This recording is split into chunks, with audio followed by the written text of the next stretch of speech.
과학으로 검증된 최고의 방법을 여러분께 알려드리는 강성태입니다. 인류는 무려 300만 년 전 이 지구상에 출현하였고 마침내 특이점을 눈앞에 두고 있습니다. 하지만 우리를 창조한 창조주는 지금까지 단 한 번도 우리에게 어떻게 사는 것이 최고의 방법인지 그 설명서를 제공한 적이 없습니다. 아주 간단한 제품 하나도 사용 설명서는 존재합니다. 그래서 인류는 과학이라는 툴을 통해 그 방법들을 비결들을 하나씩 밝혀내고 있습니다. 그렇기에 이 영상은 최신의 과학이자 신이 아직까지 우리에게 전달하지 못한 그 메시지입니다. 오늘은 특히 스마트폰을 사용하시는 모든 분들이 반드시 보셔야 될 영상이라고 생각합니다. 학생 학부모님들은 무조건 끝까지 보셔야 될 것 같아요. 이 영상을 보시고 나시면 스마트폰을 심지어 던져버리실지도 모르겠습니다. 해지하실지도 모르겠어요. 스마트폰은 이미 우리 삶에 지대한 영향을 미치고 있습니다. 그것을 안 쓴다고 당장 문제가 해결되지 않는 수준에 도달했어요. 쓰지 않는다 하더라도 단순히 주머니에 있기만 해도 근처에 놓아두기만 해도 학습 능력을 떨어뜨리고 스트레스를 높입니다. 있어도 스트레스지만 이미 중독이 되신 분들은 그게 없어도 한동안은 엄청난 스트레스에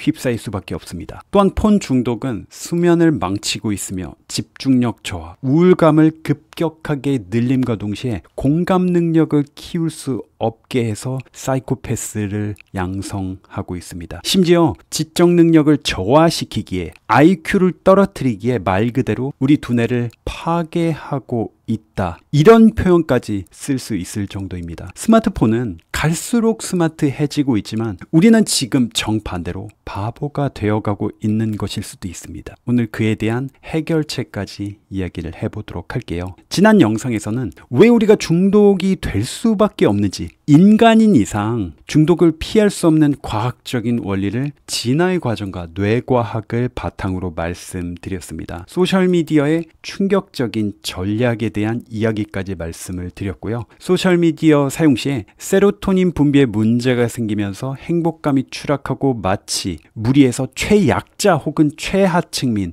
아웃사이더로 자기 스스로를 인지하게 되는 점을 말씀드렸습니다. 심지어 마약보다 심각할 수 있다는 이야기까지 했는데요. 마약은 사실 구하기가 거의 불가능에 가까운 상황입니다. 일반 분들이라면 그렇죠. 인터넷 쇼핑을 통해서 쉽게 살 수가 있나요? 아니면 여러분 손 한 번만 뻗으면 바로 닿을 수가 있나요? 하지만 스마트폰은 인터넷 쇼핑몰 뿐만이 아니라 길거리 여기저기서도 쉽게 우리가 구매를 할 수 있을 뿐만 아니라 항상 거의 모든 시간 동안 거의 24시간 동안 여러분 몸에 아예 붙어 있습니다. 조금 멀리 떨어져 있다 하더라도 여러분이 팔을 뻗으면 닿을 어딘가에 존재하고 있습니다. 마약 중독이나 도박 중독은 여기저기서 교육을 합니다. 공익 광고도 엄청나게 많이 하고 있어요. 심지어 도박 중독 광고 같은 경우는 제가 공익 광고 모델을 하기도 했었거든요. 제가 하기 이전에도 엄청나게 많은 분들이, 심지어 대단한 연예인분들 포함해서 그 광고에 출연했었고 정부에서 세금을 들여서 굉장히 많은 곳을 통해서 광고를 돌리고 있습니다. 그렇기 때문에 마약이 얼마나 심각한지, 도박이 얼마나 심각한지 우리는 너무나도 잘 알고 있어요. 한데 스마트폰은 하루에 평균적으로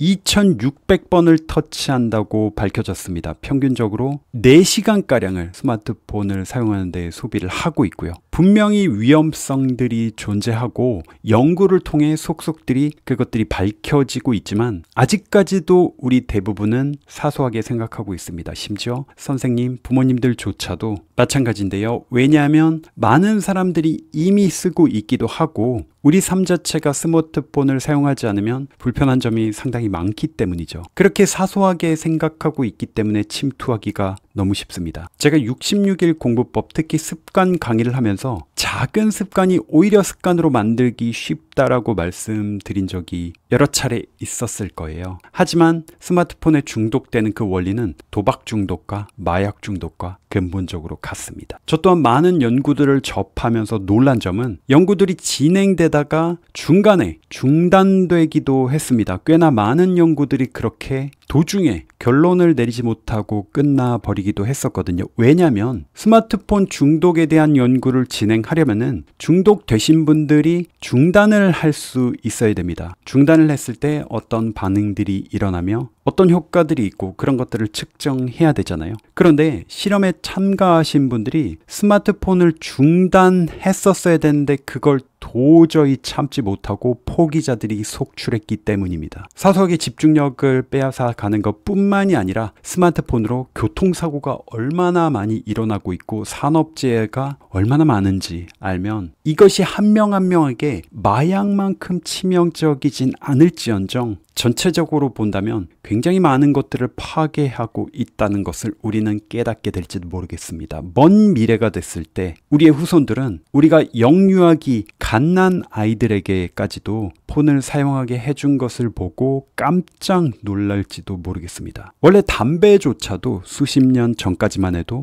의사분들이 건강에 좋다고 담배를 피면 건강에 좋다고 TV 광고에 나와서 홍보를 하던 시절이 있었잖아요. 사실 지난 영상에서 저는 굉장히 놀랐습니다. 너무나도 많은 분들이 호응을 해주셨거든요. 왜냐하면 특히 학생분들은 스마트폰에 대해서 문제점을 이야기하고 이것을 줄여야 된다고 경고를 해드리면 상당한 거부 반응을 일으키곤 합니다. 잘 들으려고 하지 않으시는 분들도 계시거든요. 그런데 오히려 학생분들이 먼저 자신들의 경험을 이야기해 주시면서 정말이지 이제는 사용량을 좀 줄여야 되겠다. 스마트폰 자체를 말 그대로 스마트하게 사용을 해야겠다라는 말씀을 해주셨고 7가지 원칙을 마지막 부분에 알려드렸었거든요. 그걸 꼭 지키겠다고 약속해 주신 분들도 꽤 계셨어요. 아주 오래전부터 공신닷컴 공부방 영상에서 스마트폰 사용에 대한 이야기들을 여러 차례 해왔었는데요.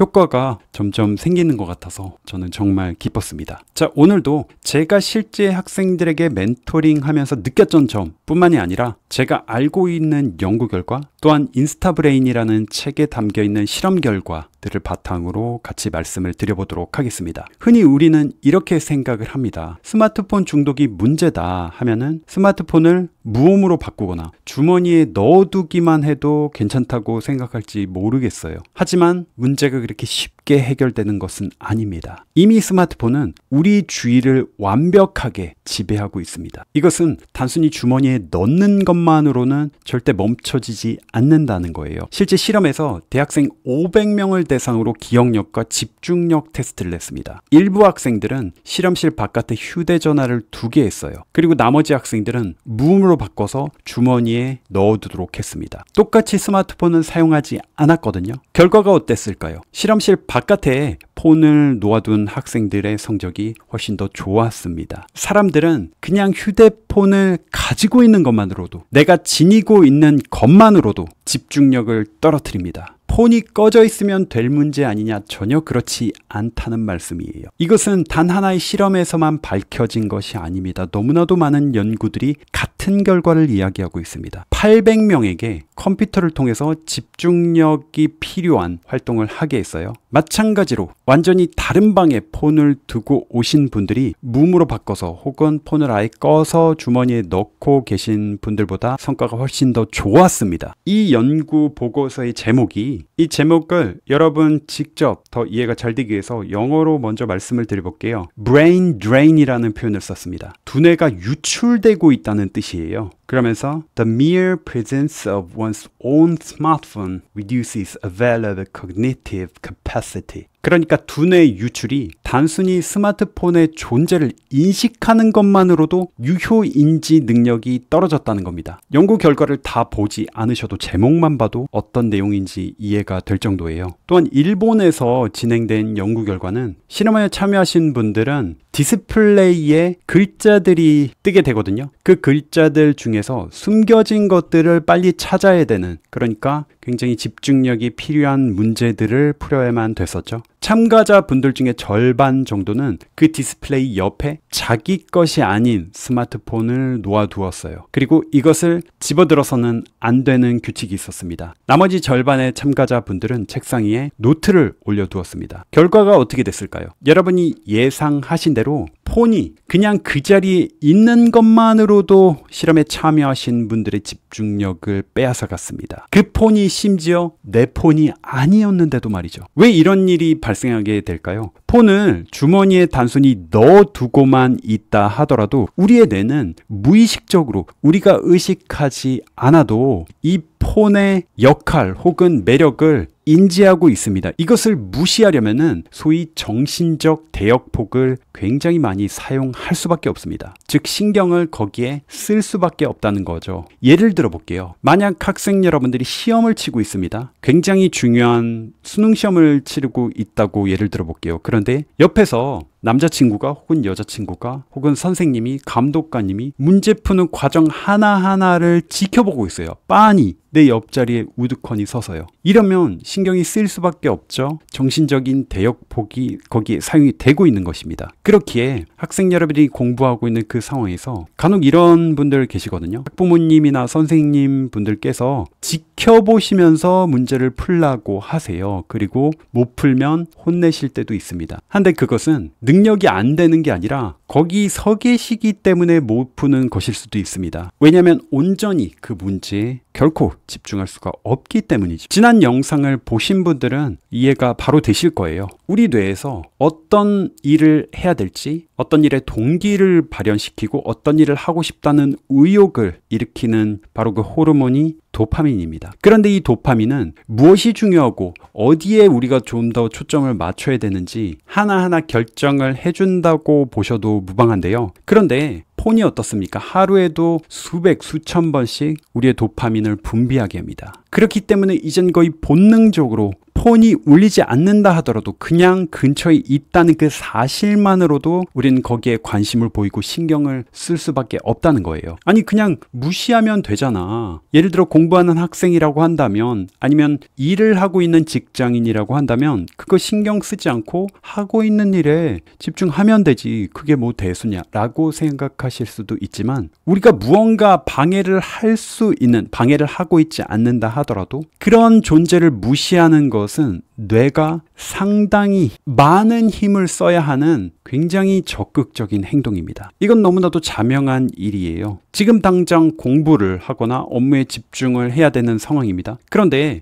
옆에 스마트폰이 뒤집어져 있다면은 그것도 가까이에 있을수록, 아주 가까이 내 바로 손 뻗는 그 자리에 있다고 한다면 지금쯤 메시지가 온 게 있지 않을까? 설령 알람이 울리지 않는다 하더라도 이거 잠깐만 확인해 볼까? 갑자기 오늘 뉴스 뭔가 새로운 거 뜨지 않았을까? 아니면 일정상 요걸 체크해야 되는 것은 아닌가? 라는 충동이 계속해서 일어날 수밖에 없습니다. 게다가 우리는 지금까지 매일같이 우리 뇌에 하루에도 수백 번씩 아주 작은 양이긴 하지만 마치 도파민 주사를 놓은 것과 다름이 없거든요. 그럼 더더욱 우리 뇌는 이것을 무시하기 위해서 에너지가 상당히 많이 필요합니다. 우리 뇌는 생존을 위해서 진화의 과정을 통해서 도파민을 더 많이 주는 것을 본능적으로 계속 찾도록 진화를 해왔거든요. 이것은 여러분 탓이 아니라는 말씀을 제가 과거에도 드린 적이 있어요. 인간이면 누구나 마찬가지입니다. 그런 과정에서 우리 뇌가 발휘하는 상당 부분의 에너지, 그리고 그 대역폭이 스마트폰의 유혹을 떨쳐버리는 거에 사용이 되고 있기 때문에 원래 집중해야 될 본래의 업무를 수행할 능력은 감소할 수밖에 없습니다. 집중력이 대단히 필요하지 않은 것들은 대수롭지 않게 우리가 처리할 수 있을 거예요. 하지만 정말 중요한 일이나 집중을 해야 되는 상황에서는 큰 문제가 발생할 수도 있습니다. 좀 더 일반적인 학습 환경, 업무 환경으로 돌아가 본다면 이건 미국에서 진행된 실험인데요. 실험 참가자들에게 집중력 테스트를 실시했어요. 절반에 해당하는 참가자들에게는 이 테스트를 하는 와중에 문자를 보내거나 전화를 걸었습니다. 그리고 그렇게 울린다 하더라도 받아서는 안 됐거든요. 결과가 어떻게 됐을까요? 폰을 받지 않았어요. 그런데 이분들이 성적이 훨씬 더 낮았습니다. 틀린 문제 개수로 치자면 무려 3배나 많이 틀렸습니다. 이것이 어쩌면은 우리 일상의 가장 흡사한 환경에서 진행된 실험일 수 있을 것입니다. 우리 대부분의 경우에 전화가 오면 전화가 울리죠. 진동이 울리거나 메시지가 오거나 푸시 알람이 모든 어플리케이션에서 다 푸시가 오는 것은 아니지만, 그리고 모든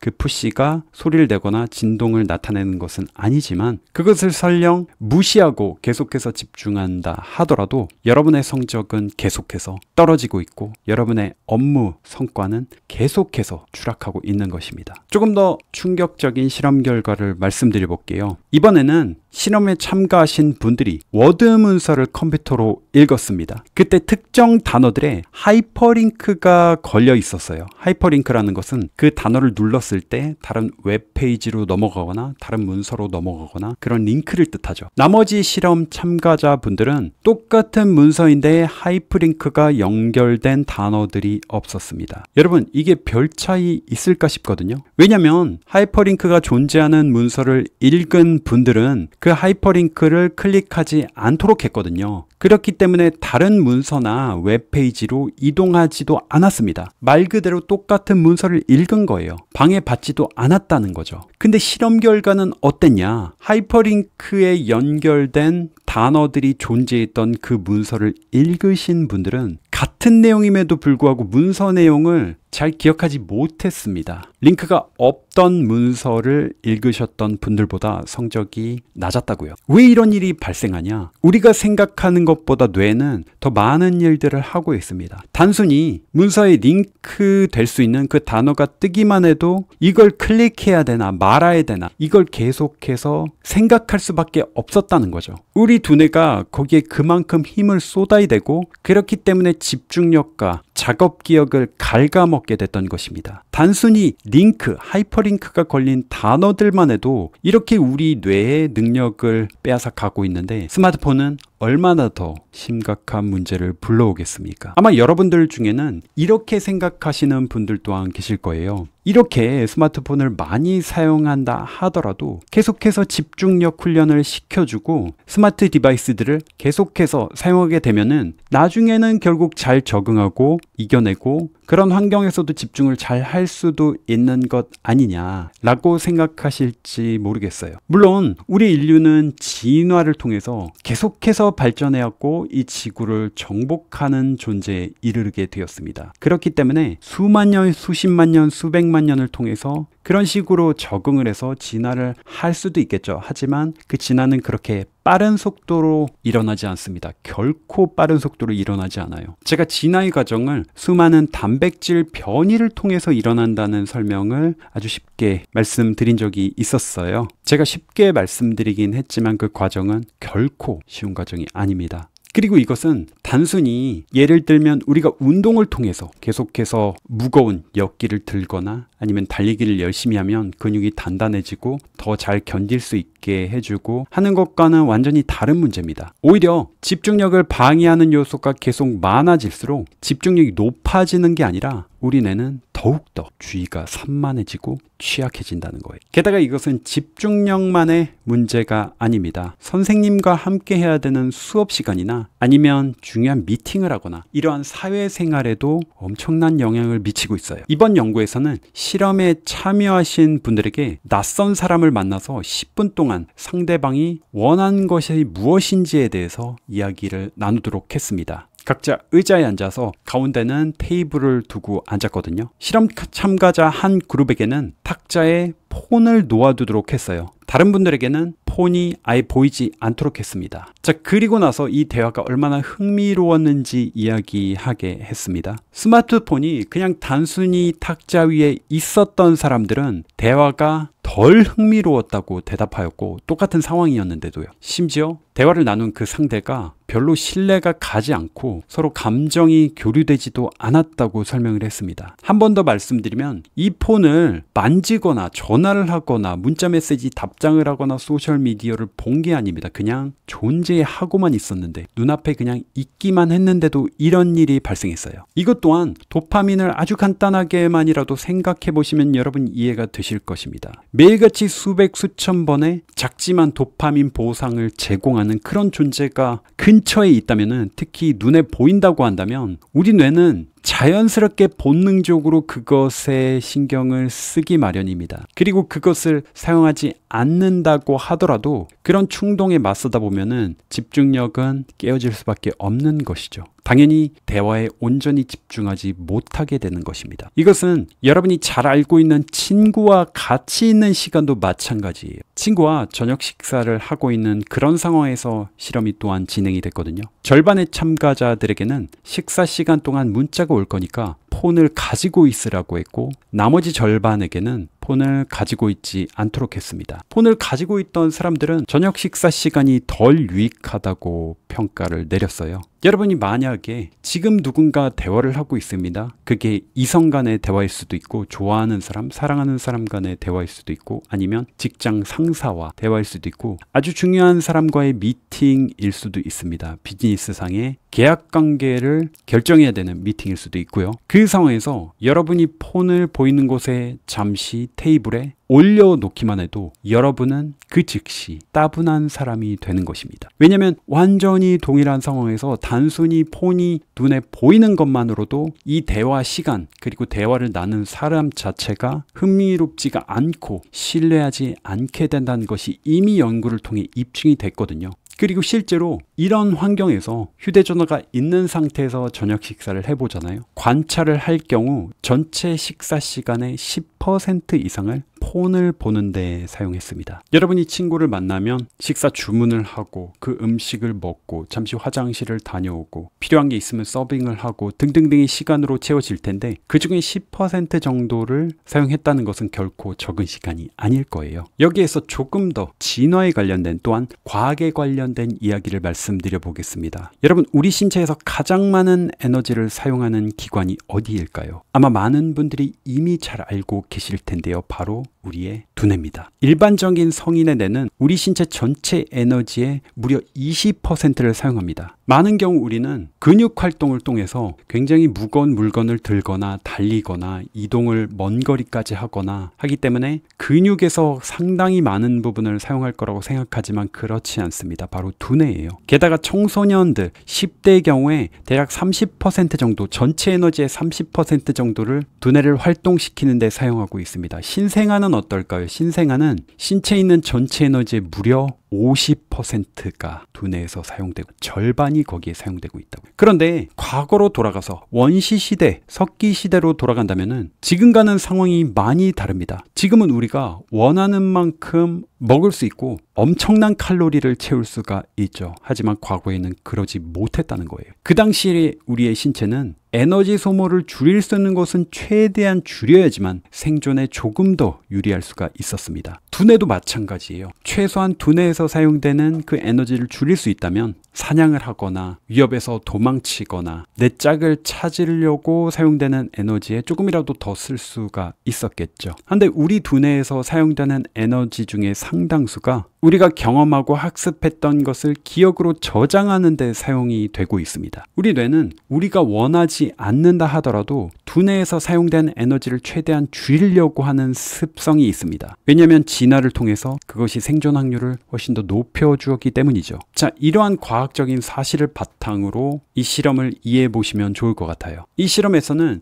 실험 참가자분들에게 다양한 문장을 들려주었습니다. 그리고 한 문장이 끝날 때마다 이걸 컴퓨터에 적게 했어요. 그 상황에서 차이점은 무엇이었냐? 일부 참가자들에게는 컴퓨터가 정보를 저장할 것이라고 이야기를 해줬고, 나머지 분들에게는 컴퓨터에 적은 정보가 삭제될 거라고 알려줬습니다. 그렇게 문장을 적은 다음에 기억이 나는 만큼 말해보게 했어요. 어떻게 됐을까요? 컴퓨터에 정보가 저장된다고 알려줬던 이분들은 삭제된다고 알려줬던 분들보다 기억하는 문장의 수가 훨씬 적었습니다. 본능적으로 아니 이거 어차피 컴퓨터에 저장되는데, 폰에 저장되는데 뭐하러 우리 뇌가 에너지를 낭비하냐, 이렇게 여겼을 것이라는 것이 당연한 거지만, 여러분 무엇이 효과적이겠습니까? 우리 일상은 너무나도 바쁘고 신경 써야 될 일이 너무나도 많습니다. 하루에도 새로운 정보가, 뉴스가 쏟아져 나오고 있죠. 학생 여러분들이 학습해야 되는 그 부하는 말할 것도 없고요. 일반인 분들도 너무나도 많은 것들을 받아들여야만 됩니다. 그런 상황에서, 특히나 이런 상황에서 저장해야 되는 그 역할을 컴퓨터에, 폰에 넘길 수 있다면 당연히 그 노력을 줄이려고 할 것입니다. 여러분이 마치 계속해서 100m 달리기 하듯이 달리기를 하면 에너지 소모가 엄청나게 많이 되잖아요. 힘들기 때문에 멈추고 싶을 거 아닙니까? 마찬가지로 이런 정보를 우리 뇌에 저장시키는 것은 상당한 에너지를 사용하는 것이기 때문에, 그렇게 사용되는 에너지를 마치 달리기를 할 때 쉬고 싶다는 생각이 드는 것처럼 그걸 자연스럽게 중단해버린다는 것이죠. 이 경우에는 설령 기억을 한다 하더라도 그 내용 자체를 기억하는 것이 아니라 이것이 폰이나 컴퓨터 어딘가에 저장된 것인가, 이걸 기억하는 것이 아마 훨씬 더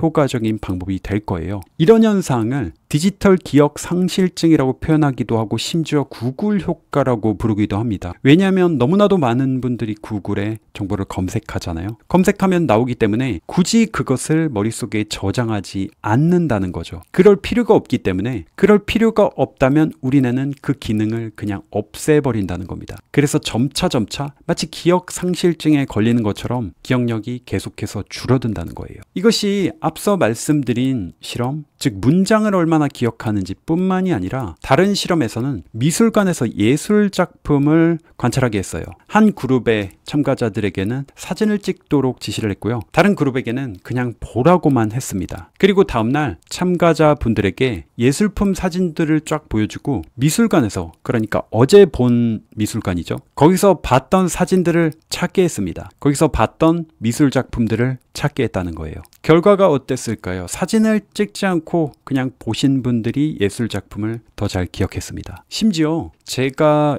여러 박물관이나 미술관들을 많이 방문해 왔거든요. 루브르 박물관이나 대형 박물관, 사실 정식 명칭은 대형 박물관이 아니라 영국 박물관이죠. 오르세 미술관이나 뉴욕에 있는 메트로폴리탄 미술관, 아니면 워싱턴 DC의 스미소니언 박물관 등등. 그런데 거기서 제가 놀라웠던 사실은 거기에 정말 많은 학생들이 견학을 오거든요. 그런데 이 학생들이 대부분 관심이 없고 폰을 보고 있어요. 심지어 자리에 앉아서 게임을 하고 있습니다. 그 멀리까지 갔는데 게임을 하고 있다는 거예요. 소수의 학생들은 그래도 돌아다니면서 작품들을 관람을 하거든요. 근데 또 이 학생들은 어떤 문제가 있냐? 작품을 제대로 보지도 않아요. 사진만 찍습니다. 정말 제가 과장하는 것이 아니라, 예를 들어 미술품이 있습니다. 액자에 걸려 있어요. 그러면 이게 어떤 모습이고 누구의 초상화거나 아니면 어떤 풍경을 그렸는지 보지도 않고 그냥 폰을 꺼내가지고 사진만 찍고 바로 이동해 버립니다. 자, 여러분, 학습했던 내용이건 아니면 이렇게 어딘가를 관람했던 내용이건 이렇게 된다면은 우리가 실제 그것을 제대로 경험했다고 말할 수 있을까요? 단순히 예술뿐만이 아니죠. 어떤 관광지를 갔습니다. 나이아가라 폭포를 갔어요. 그럼 그 풍경을 제대로 즐기고 있는 사람들이 얼마나 될지 전 사실 조금 의심스럽습니다. 왜냐하면 너무나도 많은 분들이 그 풍경을 보는 것이 아니라 그 풍경이 잡히고 있는 스마트폰 스크린을 보고 있기 때문이죠. 솔직히 까놓고 말씀드리면은 그렇게 스마트폰으로 찍힌 사진은 인터넷에 그야말로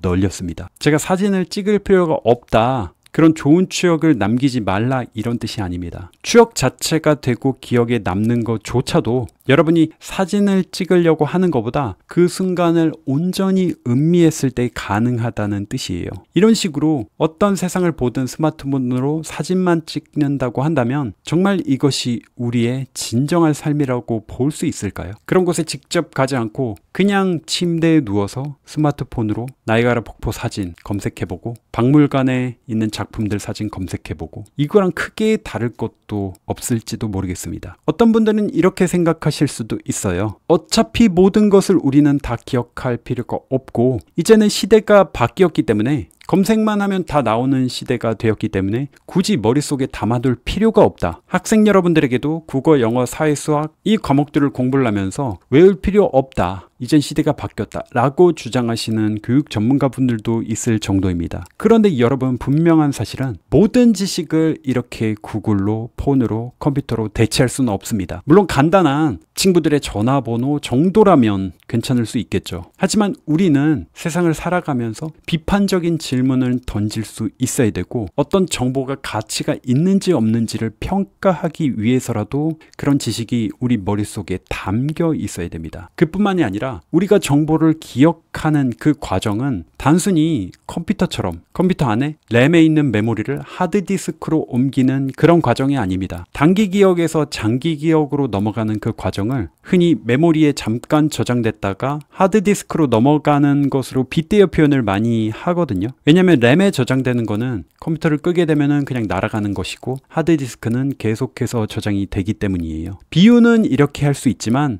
결코 동일한 과정은 아닙니다. 뇌에서 이걸 기억으로 바꾸는 그 작업은 장기 기억으로 전환시키는 그 과정은 단순히 복사만 되는 것이 아니라 그 지식이 구축되기 위해서는 내가 가지고 있던 이전 지식 혹은 내 개인적인 경험 이런 것들과 서로 연결이 되고 통합되는 과정이기 때문이에요.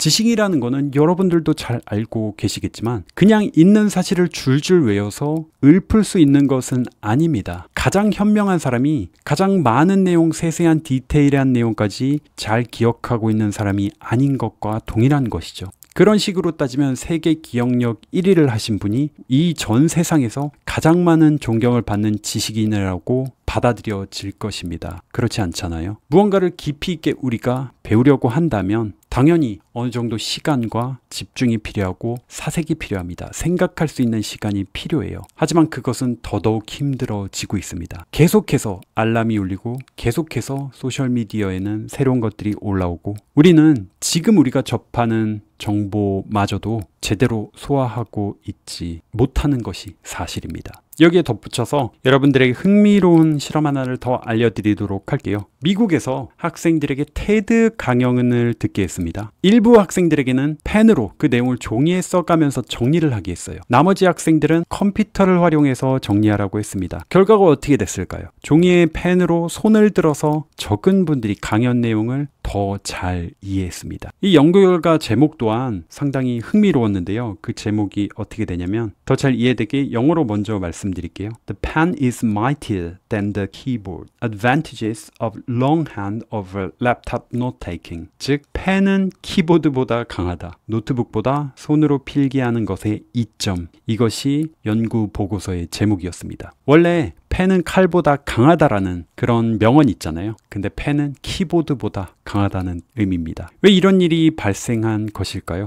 연구자들은 키보드로 입력하는 경우에 들리는 단어를 그냥 받아 적는데 급급했기 때문이라고 추론을 했고요. 그러니까 우리 뇌를 거의 거치지 않고 생각을 하지 않고 기계적으로 받아 치는데 거기에만 신경을 썼다는 것입니다. 하지만 펜으로 필기한 경우에는 키보드보다 빠르게 적을 수도 없죠. 그리고 적으면서 어떤 내용을 적을지 우선순위를 좀 더 생각을 할 수밖에 없었다는 겁니다. 즉 손으로 적을 때는 펜을 들어서 필기를 할 때는 키보드를 사용하는 것보다 정보를 훨씬 더 많이 처리하고 있었습니다. 또한 과거에 다른 실험 결과를 제가 말씀드린 적도 있었는데요. 우리가 펜을 들어서 나만의 글씨로 쓰는 경우에는 펜 자체는 키보드보다 훨씬 더 자유도가 있잖아요. 자유롭게 그림을 그릴 수도 있고 그리고 또한 말 그대로 자기 자신의 기록입니다. 내가 펜을 들어서 쓴 이 글자는 말 그대로 나만의 폰트예요. 근데 키보드를 치는 것은 남의 글씨를 타입하는 것과 마찬가지죠. 또한 여기서도 비슷한 결과가 나왔는데요. 이 강연을 들으면서 폰을 옆에 2개 하고 실험을 또한 진행이 되었습니다. 처음 10분 정도 초반부에는 강연 들을 때 휴대전화가 근처에 있든 없든 내용을 어느 정도 잘 이해할 수 있었거든요. 근데 시간이 점점 지날수록 집중력은 현저히 떨어졌습니다. 강연에 대한 이해도 또한 추락하게 되었고요. 지금까지 폰을 가지고 있을 때 안 좋은 점들에 대해서 어느 정도 이야기를 했습니다. 한데 폰이 없는 경우에는 어떤 현상이 발생하게 될까요?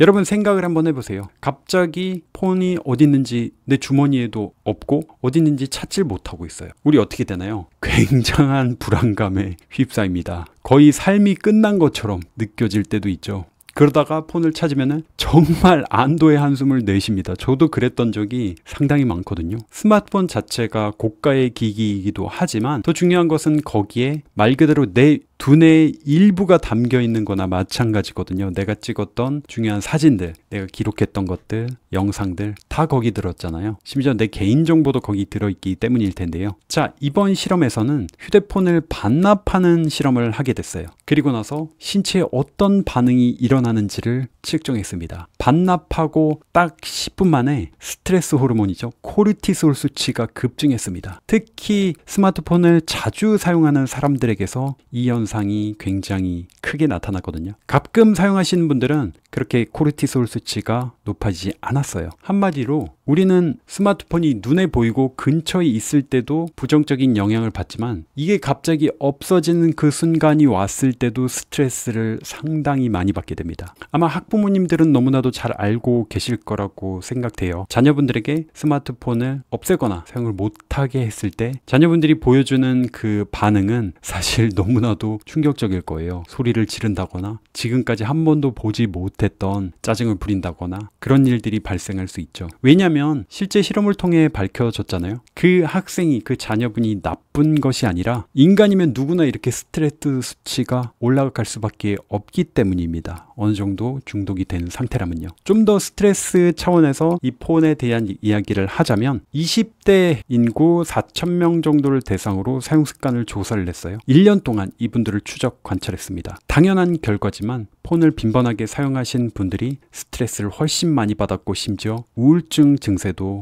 훨씬 심했습니다. 미국 심리학회에서 3,500명을 대상으로 설문조사를 했어요. 이 또한 폰을 더 많이 보신 분들이 더 많은 스트레스를 받았을 뿐만 아니라 이들 중에 3분의 2죠. 한 70%에 해당하신 분들이 디지털 디톡스, 이런 폰의 사용을 줄이는 것이 자신의 기분을 훨씬 더 나아지게 할 거라고 답을 해줬거든요. 그런데 이것을 실천한 사람은 30%도 되지 않았습니다. 또한 지금까지 진행된 연구가 10개라고 한다면 그 중에 9개의 연구 결과에서 폰의 사용이 불안으로 이어진다는 것이 입증이 되었습니다. 폰을 더 많이 사용하면 할수록 우리는 더욱더 불안해지고 있다는 뜻입니다. 특히 스마트폰이 조금 나로부터 멀어져 있어요. 스마트폰을 하지 않는 시간이 점점 길어질수록 불안이 더 커진 것으로 나타났습니다. 여러분들도 아마 그런 경험이 있으실지도 모르겠어요. 내가 지금 폰을 못하고 있는 상황이에요. 그게 폰이 고장나서건 아니면 다른 일을 보느라고 못하건 아니면 잠시 어디 두고 왔건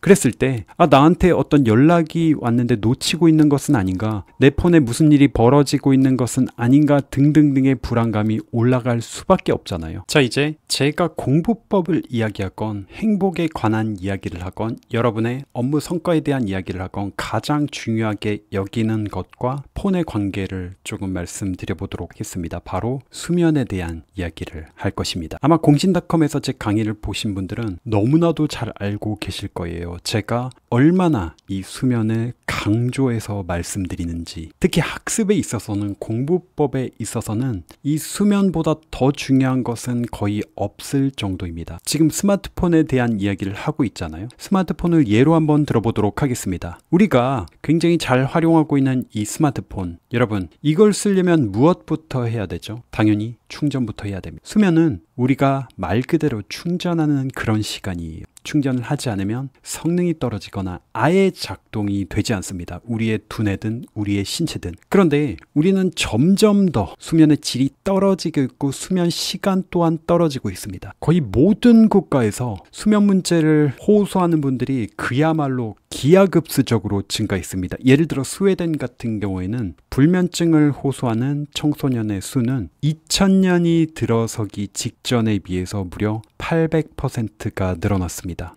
이것이 다른 요인 때문일 수도 있다고 저 또한 생각하고 있습니다. 하지만 제가 느끼기에도 너무나도 많은 분들이 밤에 제대로 자고 있지 못합니다. 심지어 저도 불면증에 시달릴 정도고요. 학생들은 그야말로 말할 것도 없습니다. 항상 스마트 디바이스나 스크린을 끼고 살고 있어요. 게임도 너무나도 오랜 시간 하고 있고 소셜미디어, 유튜브 등등을 보잖아요. 초등학생들조차도 요즘 적지 않은 수가 12시가 넘어서 잠에 들곤 합니다. 요즘은 초등학생이 9시에 잔다 그러면은 어떻게 그렇게 일찍 자냐고 놀라시는 분들이 너무나도 많거든요. 물론 10대라고 한다면, 사춘기라고 한다면 어느 정도 수면 장애 비슷한 현상이 찾아오기 마련입니다. 그 시절에는 신체가 변화하면서 잠을 일찍 자지 못하게 되고 오히려 늦잠을 자게 되는 확률이 높아지게 돼요. 그런데 그런 것을 감안한다 하더라도 수면장애로 진단받은 15세에서 24세 인구 비율이요, 2007년 이후에 500% 증가했습니다. 물론 그 전에도 수면장애라는 것이 있었지만 2007년이 굉장히 중요한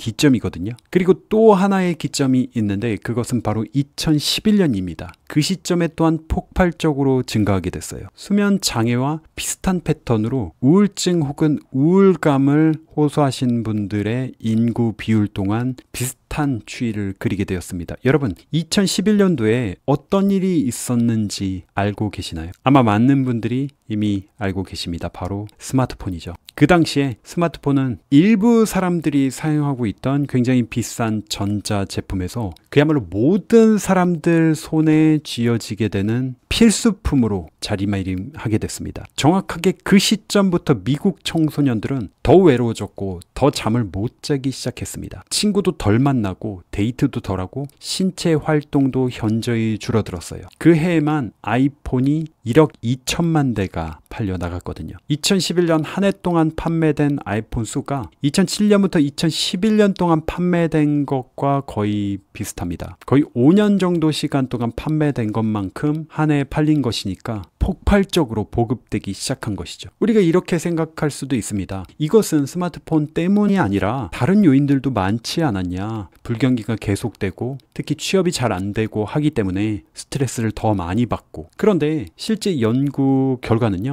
1980년대보다 과제하는 데 시간을 덜 쓰고 있고 학업의 시간을 덜 쏟아붓고 있습니다. 심지어 학업의 시간을 더 많이 쏟아붓는 학생들이 그렇지 않은 학생들보다 행복했어요. 우리는 대부분 공부하는 시간이 늘어나면은 행복감이 떨어질 거라고 생각을 하는데 오히려 그렇지 않았다는 겁니다. 2011년도부터 이렇게 보급이 되기 시작한 결과 한 사람당 평균적으로 이 폰을 사용하는 시간이 하루 4시간에 육박하게 됐습니다. 전체 24시간 중에 4시간은 어마어마하게 긴 시간입니다. 인류 역사뿐만이 아니라 최근 현대에 들어와서 그 시기만 국한시켜서 본다 하더라도 인간의 행동 방식이 이렇게 급격하게 변화됐던 적은 없습니다. 그 중에 가장 큰 영향을 받은 것이 바로 수면이에요. 제가 진화의 과정, 과학적인 배경을 같이 설명을 드려왔잖아요. 마찬가지로 한번 이해를 해보도록 할게요. 인류는 300만 년 전 출현을 하였고 지금까지 진화를 거슬러 올라왔습니다. 그 기간 중에 대부분은 수렵 채집인이었어요. 여러분도 잘 알고 계시죠? 사냥을 하거나 아니면은 열매나 곡식을 채집해서 그걸 먹고 살았습니다. 이 시기에 우리의 선조들은 우리보다 훨씬 많이 수면을 취했던 걸로 받아들여지고 있습니다. 그리고 지구상에 아직도 우리의 선조처럼 수렵 채집을 하면서 살아가시는 분들이 계시잖아요.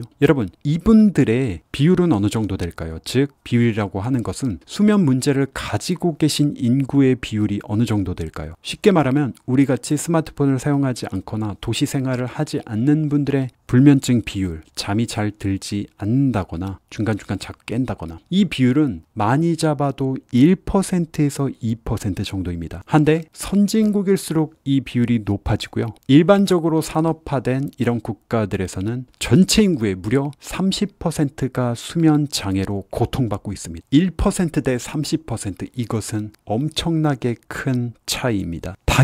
당연한 이야기지만 우리는 불행해질 수밖에 없죠. 제가 누차 여러 차례 강조해서 제 강의를 통해서 말씀드렸지만 집중력이 안 좋아진다거나 행복감이 느껴지지 않는다거나 우울한다거나 짜증을 잘 낸다거나 기억력이 떨어진다거나, 여러분, 이 대부분의 문제들은 단 한 가지로도 치유될 수 있습니다. 바로 숙면이에요. 여러분, 지금 너무나도 스트레스가 심하고 기분이 안 좋고 우울하다 하더라도 여러분의 건장 수면 시간을 꽉 채워서 숙면을 취하게 되면은 즉시 기분이 좋아집니다. 심지어 학생들이라고 한다면 그 즉시 집중력이 좋아집니다. 다른 어떤 무슨 총명탕 보조제 할 것 없이, 그리고 그것이 굉장히 몇 시간 동안 유지돼요. 그렇게 중요한 것이 바로 수면이에요. 우리가 쉽게 생각해보면 잠자는 시간이 한 8시간 된다고 봤을 때 24시간 중에 3분의 1을 그냥 거의 죽어있는 것과 마찬가지의 상태로 보냅니다. 이것은 자연계에서 너무나도 위험천만한 일입니다. 자고 있는 와중에 갑자기 호랑이가 쫓아와서 저를 깨물면 어떻게 합니까? 그렇게 되면 굉장히 아프겠죠. 네, 많이 아플 겁니다. 그렇게 죽임을 당할 수도 있잖아요. 아무것도 생산적인 걸 할 수가 없습니다. 먹을거리를 찾아 나설 수도 없고 내 짝을 찾을 수도 없고, 그런데도 왜 이런 수면이 존재하는 것일까요? 우리가 수면하는 동안에 그냥 우리 신체가 마치 죽어 있다고 생각하시는 분들이 굉장히 많거든요. 그렇지 않습니다. 오히려 뇌 입장에서는 자는 동안에 깨어 있을 때만큼 많은 에너지를 사용합니다. 수면하는 동안에 수면 주기들이 이렇게 나뉘어져 있거든요. 특정 주기가 되면 엄청난 두뇌 활동을 하기 시작합니다. 그리고 수면 중에 낮 동안에 쌓인 단백질 형태의 노폐물을 청소하는 과정도 있습니다. 그 양이 꽤 많기 때문에 우리 뇌가 1년 정도 시간 동안 측정을 해본다면 심지어 자기 무게에 맞먹는 이런 노폐물들을 청소하는 것입니다. 이런 것들이 제대로 청소돼야지만 우리 뇌가 제대로 작동할 수가 있거든요. 또한 수면이 부족하게 되면 그것이 오래 지속되게 되는 경우에 각종 질병에 우리는 취약해질 수밖에 없습니다. 면역력 또한 현저히 줄어들게 되고요. 수면이 부족하면 집중력이 떨어질 뿐만 아니라 정서적으로도 굉장히 불안해집니다. 그리고 이 수면하는 동안에 우리가 낮 시간에 학습했던 내용이 장기 기억으로 전환되는 과정이 있습니다. 그것이 제대로 작동되지 않기 때문에 기억력이 떨어질 수밖에 없겠죠. 한 실험에서 학생들에게 미로 그림을 보여주고 외우게 했습니다. 그렇게 외운 다음에 한 그룹은 1시간 동안 낮잠을 잤어요. 다른 그룹은 깨어 있었습니다. 5시간 후에 그 미로를 얼마나 잘 학습했는지 측정을 하였거든요.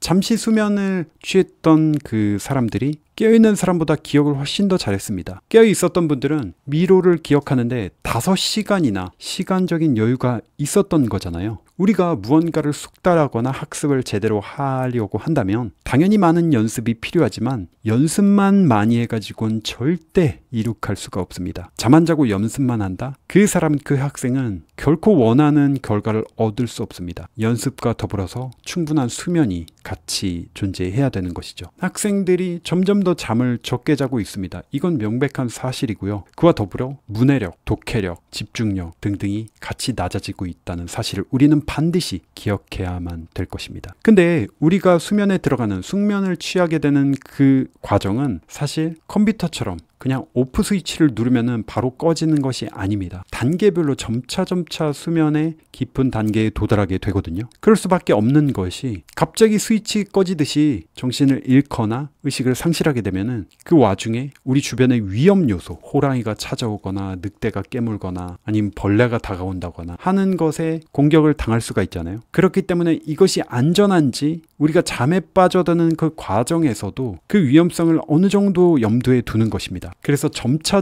주변의 환경의 내용들을 차단해 가면서 잠에 깊이 빠져들게 되는 거예요. 그런 경험 다들 해보셨을 것입니다. 잠에 막 들려고 하는데 갑자기 누가 부르거나 아니면 어떤 소리가 들려서 다시 잠으로부터 빠져나온 적이 있으셨을 거예요. 그것은 자는 것도 아니고 안 자는 것도 아닌 그 중간 정도 위치일 것입니다. 자, 그런 단계에서 우리가 방해를 받게 되면 어떻게 될까요? 또한 수면에서 빠지지 않고 이야기하는 것이, 이것은 제가 공부법의 수면 강의에서도 원리를 말씀드렸는데요. 우리 신체에 수면을 가능하게 해주는 것이 바로 멜라토닌이라는 호르몬입니다. 그리고 이 멜라토닌 호르몬은 거의 정확 태양빛 혹은 빛에 의해서 조절이 되곤 합니다. 빛에 노출이 되면 멜라토닌 생성이 방해를 받게 되고 우리 신체는 그 빛을 통해서 아직 낮이라고 생각하게 됩니다. 그렇기 때문에 당연한 것이지만 빛이 많은 곳에서는 잠을 제대로 잘 수 없습니다. 반대로 어두운 곳에서는 더 많은 멜라토닌이 생성되기 때문에 잠을 쉽게 잘 수가 있겠죠. 특히 빛 중에서도 특정 빛, 블루라이트라고 하는 그 빛이 멜라토닌을 생성하지 못하게 하는데 특화되어 있습니다. 우리 눈 자체에 블루라이트에 강력하게 반응하는 세포가 존재하거든요. 그런데 우리는 진화 과정을 통해서 무려 300만 년이라는 시간을 통해서 이 블루라이트를 언제만 접할 수 있었냐? 바로 낮에만 접할 수 있었습니다. 밤에는 블루라이트를 접할 수 있는 길이 전혀 없었어요. 그래서 우리 눈에 존재하는 이 세포들이 블루라이트에 굉장히 민감하게 반응을 할 수 있었고 블루라이트를 보는 순간 낮이라는 거를 깨닫게 되고 지금은 활동하면서 주변을 조심해야 된다. 깨어 있어야 된다. 위험에 쉽게 처할 수 있다. 라고 자연적으로 반응할 수 있게 된 것입니다. 동시에 그 즉시 잠을 끊어버리는 것이죠. 바로 멜라토닌 생성을 중단시켜버리는 것입니다. 그렇기 때문에 이 블루라이트를 통해서 우리 선조들이 낮에 적극적으로 활동을 할 수 있었고 사냥에 성공할 수 있었고 집중력을 발휘할 수 있었던 것이죠. 자, 그런데 지금 우리가 어떻습니까? 우리의 폰에, 우리의 스마트 기기에 스크린을 켜는 순간 그 즉시 블루라이트가 바로 우리 눈에 들어오게 됩니다. 그리고 세포와 뇌를 깨우게 되고 멜라토닌 생성을 중단시켜버립니다. 그것이 단순히 잠깐 영향을 미치고 끝나는 것이 아니라 2시간에서 3시간 동안 영향을 미치게 돼요.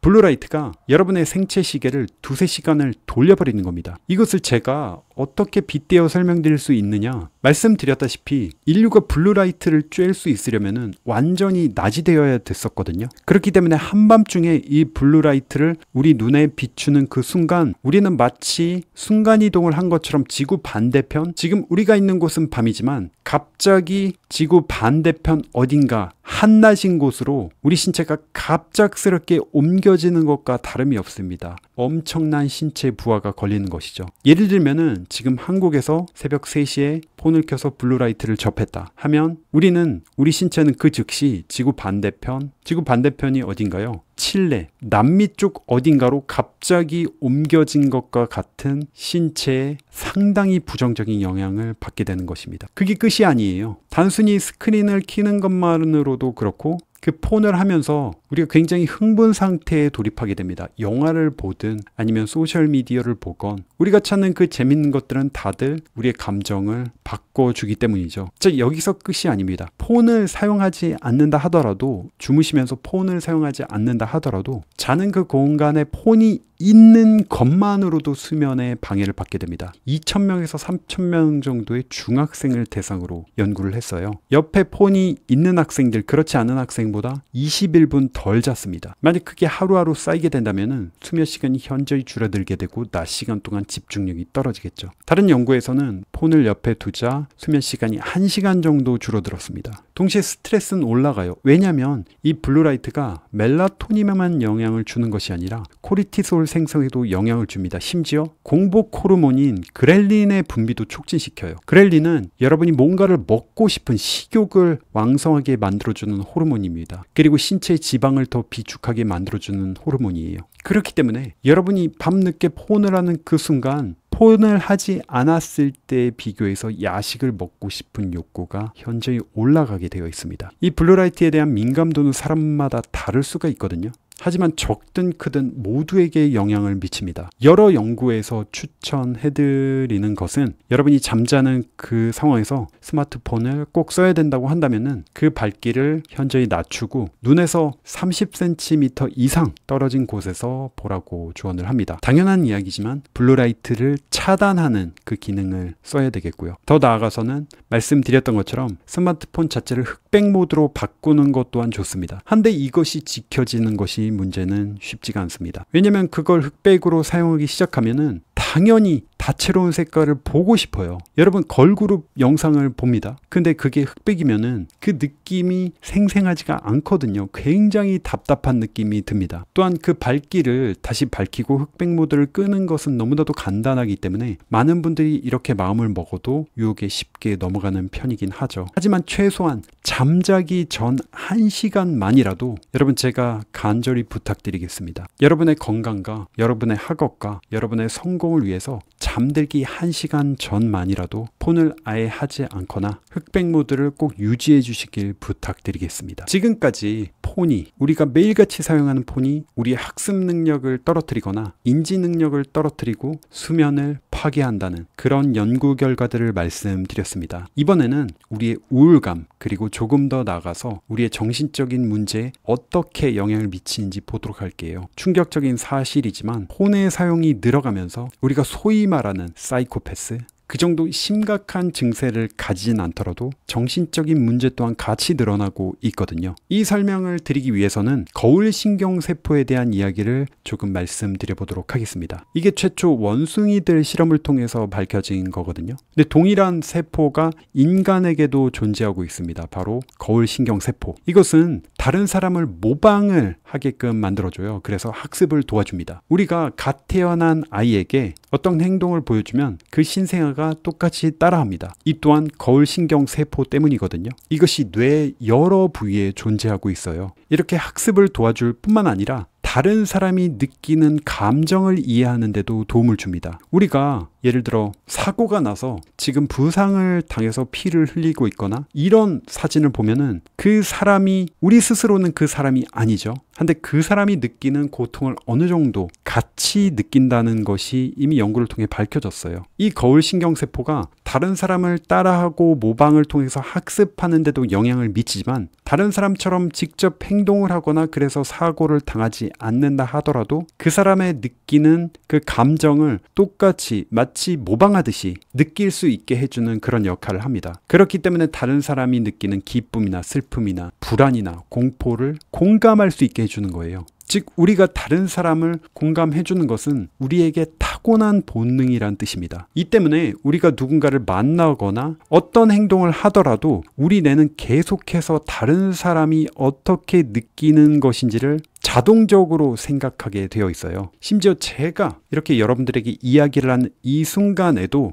저의 뇌는 거울신경세포를 작동시키면서 제가 이런 이야기를 했을 때 여러분이 어떤 반응과 어떤 생각을 할까라는 것을 거의 자동적으로 생각을 하게끔 만들어 주는 것이죠. 이것은 인간의 생존에 너무나도 중요한 역할을 했습니다. 인간은 늘 무리 생활을 해야만 혹독한 자연환경에서 살아남을 수 있었습니다. 그 당시에 다른 사람, 무리 생활을 같이 하는 다른 사람의 생각이나 감정을 제대로 이해하지 못했다고 한다면 그 사람은 그 무리에서 도태되거나 쫓겨나게 되거나 그래서 죽음에 이를 수밖에 없었겠죠. 이미 그렇게 거울신경세포를 발달시키지 못한 인류는 무리에서 도태됐기 때문에 죽게 되었고 후손을 남기지 못했습니다. 우리는 공감 능력이 뛰어난 조상들의 후손이라고 생각을 하셔도 좋겠어요. 그리고 이런 거울신경세포를 통해서 공감 능력을 발달시키는 그 시기는 주로 청소년기에 이뤄지게 됩니다. 이것이 발달되는 과정 또한 많은 사람들과 소통을 하면서 이뤄지게 되죠. 부모님과 대화를 한다거나 형제 자매와 같이 논다거나 친구들 접하면서 점차 공감 능력이 형성되는 것입니다. 현대사회에서는 다른 사람을 잘 공감할 수 있고 그 감정을 잘 이해할 수 있는 사람이 성공할 수 있다. 이것이 인지능력 혹은 IQ보다 더 중요한 요소이다라고 주장하시는 전문가들이 많이 계세요. 한데 방금 말씀드린 것처럼 이 능력은 거울신경세포가 활성화되고 발달하는 것은 실생활에서 다른 사람을 만나고 의사소통하고 같이 상호작용을 해야 됩니다. 실제 실험 결과를 말씀드리면 다른 사람을 직접 만날 때 그리고 연극을 볼 때, 영화를 볼 때 이 거울신경세포의 활동성을 비교를 했습니다. 당연한 이야기지만 면대면으로 사람을 만났을 때 거울신경세포가 가장 많이 활성화됐고요. 그 다음이 연극을 볼 때였고 그 다음이 영화였습니다. 단순히 그림이나 디스플레이 가지고는 다른 사람을 공감할 수 있는 그 능력이 제대로 발휘되지 않는다는 거예요. 공감 능력은 다른 사람이 겪는 그 감정을 미루어 짐작하는 것입니다. 다른 사람이 고통을 느끼면 그걸 이해할 수 있게 만들어주는 것이거든요. 마치 그 고통이나 아픔을 내가 직접 겪는 것만큼 똑같지는 않아도 어느 정도 느낄 수 있게 해주는 것입니다. 한데 가면 갈수록 많은 사람들을 직접 만나지 못하고 있습니다. 특히 청소년 분들은 이 공감 능력이 형성되는 이 시기에 가장 중요한 시기에 만나는 것보다 폰을 사용하고 있어요. 바로 옆에 사람이 있어도 직접 대면 소통을 하는 것이 아니라 텍스트로 의견을 주고받고 있습니다. 그렇다면 이 거울신경세포 또한 발달에 영향을 받을 수밖에 없겠죠. 그렇기 때문에 많은 전문가들이 이런 현상을 굉장히 경고하고 있습니다. 점차 사람들이 다른 사람의 고통에 신경 쓰지 않고 이기적으로 변하면서 공감할 수 있는 능력 자체를 잃어가고 있다는 것입니다. 대학생 4,000명을 대상으로 진행된 연구인데요. 1980년대부터 이 공감 능력이 줄어드는 것이 관찰되었습니다. 여기에 덧붙여서 우울증에 대한 이야기를 하지 않을 수 없을 것 같습니다. 예를 들어 스웨덴 같은 경우에는 현재 성인 10명 중에 8명에서 9명이 항우울증 약제를 복용하고 있습니다. 우리나라 또한 우울증에 시달리시는 분들이 급격한 속도로 폭증하고 있어요. 물질적인 면에서는 점점 좋아지고 있지만 점점 더 불행해지고 있다는 뜻입니다. 분명한 사실 한 가지는 제가 말씀드린 것처럼 인간이 진화했던 그 환경과 지금 우리가 살아가고 있는 이 환경과 너무나도 다르다는 것이에요. 진화의 과정을 놓고 보면 서양에서는 평균 IQ가 지난 100여 년의 시간 동안 무려 30점이 올라갔습니다. 우리가 IQ에 대해서 이야기를 많이 하고 있지만 IQ에 대한 기본 원리를 잠깐 말씀드리면 IQ 100점이 평균입니다. 한데 우리가 시간이 흘러가면서 우리 인류는 점점 더 똑똑해졌거든요. 지금 IQ 테스트를 통해서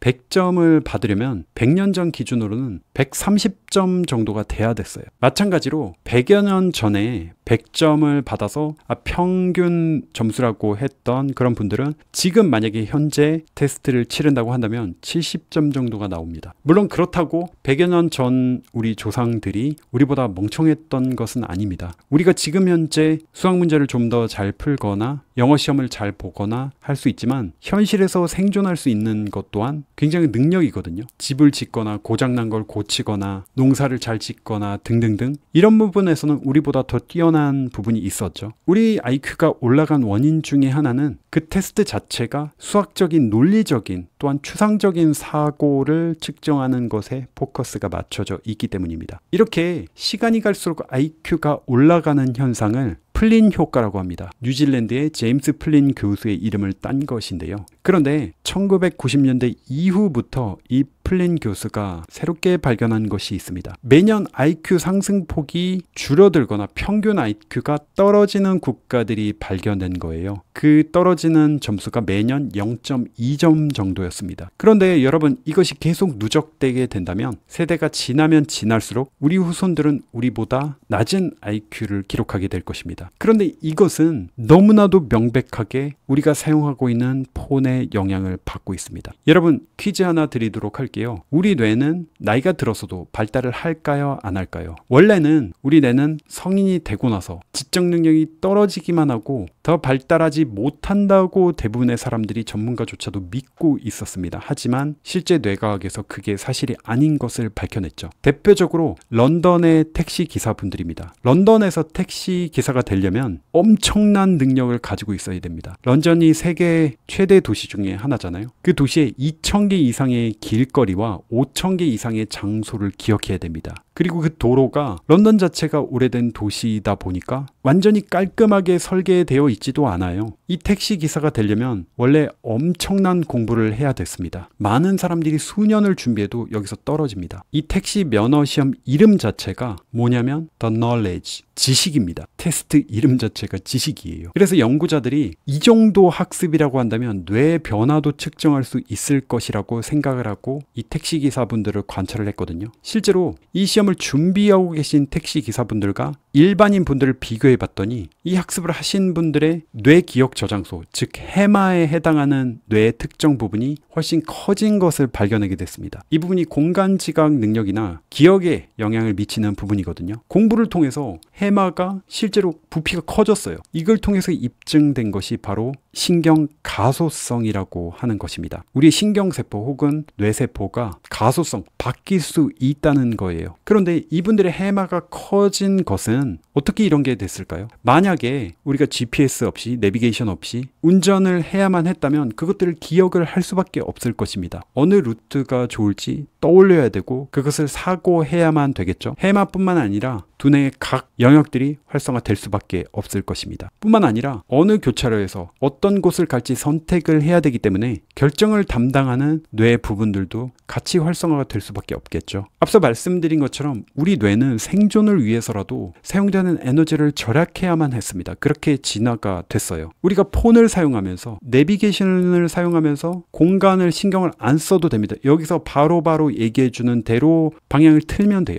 우리 두뇌를 거의 사용할 일이 없습니다. 그렇게 되니까 운전하는 과정 자체가 편해졌다고 스스로는 느끼고 있죠. 뿐만 아니라 우리 많은 것들 스마트폰으로 저장하고 있습니다. 수업을 들을 때도 요즘 심지어 많은 학생들이 그냥 녹음을 해버립니다. 필기를 안 해요. 그리고 그것을 인공지능이 텍스트로 바꿔주기도 합니다. 얼마나 편합니까? 하지만 우리 뇌는 그만큼 생각을 안 하고 작동을 안 하고 있다는 뜻이에요. 작동을 안 하면 우리 뇌는 그것이 필요하지 않기 때문에 거기에 에너지를 쏟지 않습니다. 그 능력을 퇴화시켜요. 그 말은 우리의 인지 능력과 우리 두뇌 능력이 퇴화되고 있다는 뜻입니다. 아직 이 문제점들이 제대로 밝혀지지도 않았어요. 왜냐하면 스마트폰 자체를 광범위하게 사용되기 시작한 것이 불과 수년 전이거든요. 장기적인 연구는 아직 끝나지도 않았습니다. 만약에 종합적인 결과가 수년 뒤, 수십 년 뒤에 나온다고 한다면 우리는 그야말로 경악할지도 모르겠습니다. 사실 그런 생각을 하기도 합니다. 저 또한 어떻게 보면 기성세대잖아요. 제가 공부하던 시절만 해도 스마트폰이 문제가 아니라 소설책, 심지어 만화책 같은 거는 야간 자율학습, 고등학교에서 혹은 중학교에서 자습하는 그 시간에 가지고 있으면은 그야말로 난리가 났습니다. 매를 맞기도 했었어요. 근데 지금은 어떤가요? 우리가 스마트폰을 학생들이 가지고 다니고 수업 듣는 와중에, 자습하는 와중에 그것을 지니고 있기도 하죠. 수업 시간에 그 폰을 지니고 있는 경우, 자습 시간에 폰을 지니고 있는 경우 요즘엔 너무나도 흔합니다. 근데 이것은 마치 과거 기성세대들이 학습했던, 학교를 다니던 그 시절을 떠올려 본다면 학교에 게임보이를 들고 가서 수업 시간에 그걸 펴놓고 같이 하면서 수업을 듣는 것과 사실은 마찬가지라는 것이죠. 뭐가 다른가요? 그런데 그 시절에 만약에 수업 시간 와중에 여기에 TV를 설치하고 여기 게임보이 설치하고 여기 게임 패드를 들고 이렇게 게임을 하고 있었으면 선생님이 그거를 가만 놔두셨을까요? 존재할 수가 없는 일이죠. 아예 존재 자체가 불가능한 일이었습니다. 그리고 그렇게 했으면 난리가 났겠죠. 한데 지금은 그 또한 다르게 잠깐 그렇게 게임을 한다 하더라도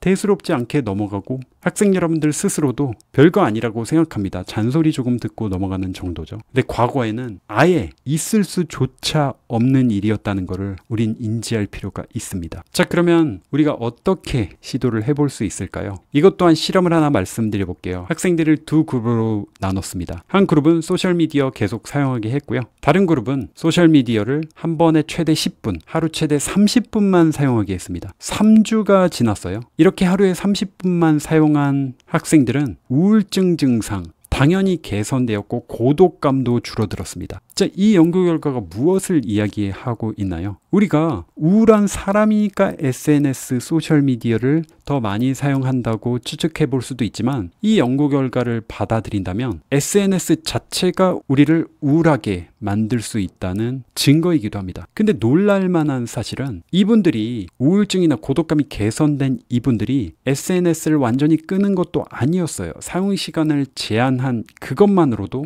우울증과 고독감이 나아졌다는 겁니다. 덴마크에서 약 1000명을 대상으로 일주일 정도 시간을 줄였습니다. 스마트폰 사용 시간을 줄였어요. 그러자 거기에 참여했던 분들이 삶에 더 만족했고 스트레스를 덜 받았고요. 사람들과 상호작용하는 시간도 자연스럽게 늘어났습니다. 특히 소셜미디어를 통해서 페이스북, 인스타그램을 통해서 질투감이나 시기심을 많이 느끼셨던 분들에게 긍정적인 효과가 굉장히 컸습니다. 우리는 지금 현실을 훨씬 더 냉정하게 바라봐야 됩니다. 그리고 우리 다음 세대 또한 신경을 당연히 써야만 돼요. 지금 현재 12개월, 태어난 지 12개월 이내 신생아들 4명 중에 1명이 인터넷을 사용하고 있습니다. 2세에 해당하는 이 아기들의 절반 이상이 매일같이 인터넷을 사용하고 있어요. 국가마다 다르지만 11세 아동의 경우 실질적으로 모두가 스마트폰을 가지고 있다고 말할 정도로, 왜냐하면 그 수치가 98%에 해당되거든요. 98%의 학생들이 11세만 돼도 스마트폰을 다들 사용하고 있다는 겁니다. 영국에서는 영국 내 유아 그리고 10대들이 사용하고 있는 이 스크린 타임, 즉 PC든 폰이든 태블릿이든 이걸 보는데 하루에 6시간이 사용되고 있습니다. 1990년대 중반 정도는 그때는 TV 정도밖에 없었기 때문에 어쨌든 그 당시에 이 스크린 타임은 3시간 정도였습니다. 여기에 가장 효과적인 해결책 중에 하나는 바로 우리의 신체를 움직이는 것입니다. 산책도 좋고 조깅이면 더 좋겠죠. 집중력을 요하는 실험에 참여하신 분들이 20분 동안 신체 활동을 하는 경우에 그 테스트 결과는 훨씬 더 좋아지고 충동을 이길 수 있는 그 능력 또한 더 올라가게 됐습니다. 5학년 학생들에게 4주 동안 매일 신체 활동을 하라고 지시하고 심리검사를 진행을 한 연구 결과가 있어요. 집중력이 높아졌을 뿐만 아니라 산만한 태도가 현저히 줄어들었습니다. 또한 정보의 처리 속도 또한 빨랐고, 여기서 사실 가장 놀라운 사실은 이렇게 많은 부분들이 한꺼번에 좋아졌는데 이 학생들이 신체 활동에 들인 시간은 매일 단 6분이었습니다. 여러분, 5분 정도만 신체 활동을 지금 조금 더 가미해 준다 하더라도 여러분 굉장히 크나큰 효과를 경험하실 수 있게 될 것입니다. 여러분 명심하세요. 단 5분입니다. 그것만 해도 우리 인생이 달라질 수 있다고요. 다른 연구에서 10대 3,000명을 대상으로 일주일 동안 만보기를 가지고 다니면서 측정을 하게 했어요. 더 많이 걸을수록 집중력은 높아졌습니다. 이것 또한 과학을 통해서 진화의 과정을 통해서 충분히 설명됩니다. 우리 조상들은 사냥을 할 때 어마어마하게 집중된 상태가 필요했겠죠. 집중력이 조금만 흐트러져도, 발자국을 조금만 잘못 내딛어도 사냥감이 달아나고, 그랬을 때 몇 주 동안 식구들이 다 굶어야 됐을 수도 있습니다. 아니면 말 그대로 굶어 죽었을 수도 있는 그런 상황이 늘 있었죠. 혹은 야생동물에게, 호랑이나 곰한테 잡아먹히지 않기 위해서 달아날 때 가장 큰 집중력이 필요했습니다. 이 상황들이 다 어떤 때인가요? 바로 신체 활동을 할 때입니다. 격렬히 신체 활동을 할 때 가장 많은 집중력이 발휘됐었던 거죠. 그렇기 때문에 신체 활동이 줄어들면 줄어들수록 우리 인지 능력은 추락하게 되어 있습니다. 여기에 조금 희망적인 것은 그 당시 수렵 채집인이 사냥을 하거나 아니면은 위협에서 달아날 때 그 상황이 엄청 오랜 시간 동안 지속되지 않았다는 겁니다. 단 몇 분 정도만이라도 최고의 집중력을 발휘하면서 신체를 썼던 것이죠. 이렇게 단 몇 분만이라도 신체를 쓰면 우리의 두뇌는 즉각적으로 반응하게 됩니다. 공부를 더 잘할 수 있게 되고 업무 성과는 올라갈 수밖에 없습니다. 더불어 우리의 감정, 불안감이 높은 대학생을 둘로 나눠서 한쪽은 고강도 운동을 시켰어요. 다른 쪽은 저강도 운동을 시켰습니다. 이렇게 2주 동안 일주일에 3번, 총 6번 운동을 시켰거든요. 그렇게 굉장히 어려운 운동도 아니었습니다. 운동을 한 모두 불안 수준이 현저히 낮아졌고, 특히 좀 더 고강도 운동을 한 곳에서 불안 수준은 더 낮아지게 되었습니다. 더 놀라운 사실은 이 운동을 하는 그 순간뿐만이 아니라 이후 무려 24시간 동안 이 불안감이 감소하게 되었어요. 더더 놀라운 사실은 이 프로그램이 끝나고 일주일이 지난 이후조차도 불안 수준이 낮았습니다. 많은 분들이 스트레스나 이런 불안이 신체 활동을 많이 한다고 크게 바뀔까라고 생각하세요. 왜냐면 오히려 릴렉스하고 휴식을 하고 쉴 때 스트레스가 날아가지 않겠냐. 물론 그런 휴식 또한 필요한 것은 자명한 사실이죠. 하지만 우리가 운동을 통해서 우리 신체가 조금이라도 더 건강해진다면 우리의 스트레스 대응 시스템 훨씬 더 강력해집니다. 우리가 체력이 좋고 심폐지구력이 조금이라도 더 높아진다면 그런 위협에서 좀 더 잘 피할 수 있다는 뜻이 되는 것이고, 기본적인 스트레스에서도 잘 대응할 수 있게 되는 거예요. 즉 운동을 꾸준히 하거나 열심히 하신 분들은 상대적으로 스트레스에 강합니다. 불안이 덜하고요. 필요할 때 집중력을 훨씬 더 잘 발휘할 수가 있는 것이죠. 실제로 우리의 조상들은 수렵 채집인이었죠. 이분들을 만약에 우리가 타임머신을 타고 만난다면 여러분 아마 깜짝 놀랄 것입니다. 이분들의 피부가 우리처럼 깨끗하지 않겠죠. 그리고 신장은 우리보다 낮을 수 있습니다. 한데 대부분이 지금 현재 거의 올림픽 국가대표 선수의 버금갈 정도로 엄청난 신체 능력을 가지고 있을 것입니다. 실제로 수천 년 전 조상들의 유골을 분석을 해보잖아요. 근육이나 뼈의 상태, 강도 등을 측정해 보면은 정말로 현대사회 최고 운동선수와 거의 동일한 수준입니다. 우리가 간혹 우리 미래 세대는 운동을 너무 안 하기 때문에 신체는 왜소해지고 컴퓨터를 많이 쓰기 때문에 손가락은 엄청 길어지고 머리는 엄청 커질 것이다. 이렇게 우스갯소리로 미래 인류 진화 방향을 예측하기도 하거든요. 한데 놀라운 사실은 만약에 우리 선조들이 우리를 지금 지켜보고 있잖아요. 마치 그런 식으로